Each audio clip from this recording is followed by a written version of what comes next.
Here we have the same puzzles, the same shapes as we had on the finding missing sides homework. So we're using the same idea. This is an isosceles triangle, which means that we can split it down the middle into two right-angled triangles. I'm just going to focus on the left-hand side, and I'm going to redraw my triangle, which is a right-angled triangle, very badly drawn, with an angle of x, a base of 5.5 because it's only half of 11, and a hypotenuse of 13. So 13 is the hypotenuse, as I've just said, and 5.5 is the adjacent because it's next to the angle. A and H, cos. Cos x equals the adjacent, 5.5, over the hypotenuse, 13. We're finding an angle, so we get rid of cos. Cos minus 1. And then the fraction is 5.5 over 13. And that will give you your answer on your calculator. The second question, we're trying to find angle x here. Now this is not part of any right angle triangle. So rather than find x, I'm going to find angle y, which is this angle here. So I draw myself a right angle triangle. This is angle y, this is the right angle. I know that this is 16 and this is 13. Right. I have now got a right angle triangle with the adjacent and the opposite. O and A is tan. Tan of y equals the opposite over the adjacent. So to find y, I'm going to get rid of tan. Y equals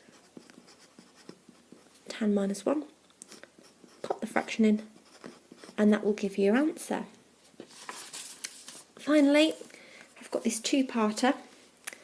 Now you might think that, well, that's going to be half of that. Not necessarily. So instead of that, what we're going to do is, so we might think that that angle is going to be half that angle. Not necessarily. We're going to work it out properly. So we've got our big right angle triangle, which is A, C, B, or A, B, C, I suppose would be a better way to call it. And we've got, and we can find this angle here, which I'm going to call number 1. Find angle 1.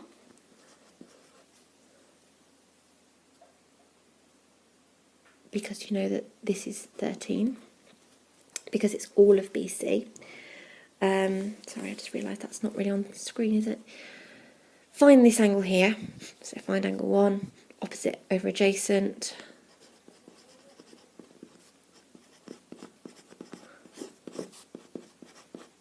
So that's our first angle. Then use a smaller triangle, which is A, B, D. Let's have this, call that angle 2. That's still 20. We're only halfway up now. That's 6.5. Again, we're using tan, opposite and adjacent. Just put my right angle in there. So it's tan inverse 6.5 over 20. And that's going to give me my angle 2. To find x, I do my big angle, take away my smaller angle, which is why that one is worth 4 marks rather than this one just being worth 2. Oh, I've just done something really daft. If we go back to this one, when you found y, this one will also be y. Once you know y and y, you can find x. Sorry, I probably should have made that really clear, and I didn't. Never mind.